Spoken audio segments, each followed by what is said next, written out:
Hi everyone, I'm AYAAN and today I'll be conducting an experiment to test which of these items will flow and why. This experiment is all about density and buoyancy, which are important concepts in fluid mechanics. I have a variety of objects, a popsicle stick, a metal spoon, a plastic bottle, and a soccer ball, and a small rock. My question is, which of these items will float in water, and we can predict this based on their properties. My hypothesis is that the popsicle sticks, plastic bottles, and soccer ball will float, while the metal spoon and rock will sink.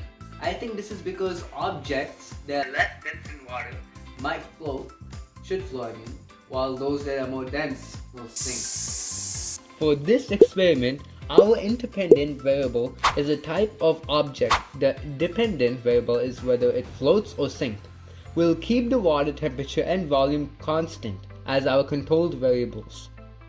So I'm gonna be wearing gloves, safety first, to I guess be more professional and experiment on all these items. But water doesn't do anything to your hands. So I'll start with the popsicle sticks. And yup, they float. And as we can see, the popsicle stick floats. This is because wood is less dense than water. As we can see, it floats for a really long time. The wood gets old and becomes more dense than water. As we can see, the popsicle stick floats. This is because wood is less dense than water, and we can see it floats for a really long time, as you can see. But until the wood gets old and becomes more dense than water, which it will sink. Did you just stutter? No. Okay. Now let's try the metal spoon. Let's see it. And as you can see, it sinks. The metal spoon sinks because metal is denser than water. Next up is the plastic bottle.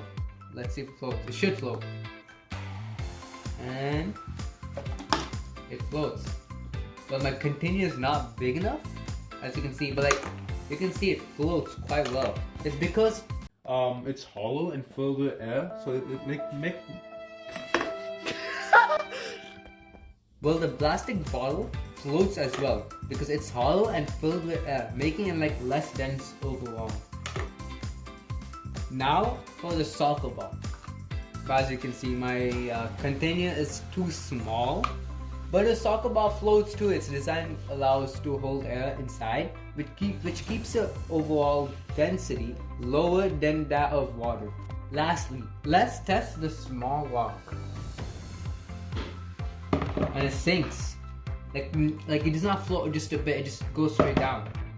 It's because the small rock sinks because it's denser than water. Now let's analyze our results. I'll create a table to summarize our findings.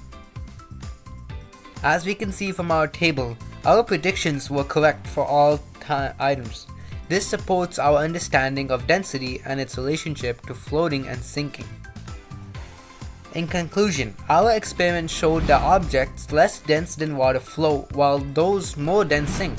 This aligns with the principle of Buoyancy, which states that the upward force of an object into fluid is equal to the weight of the fluid displaced.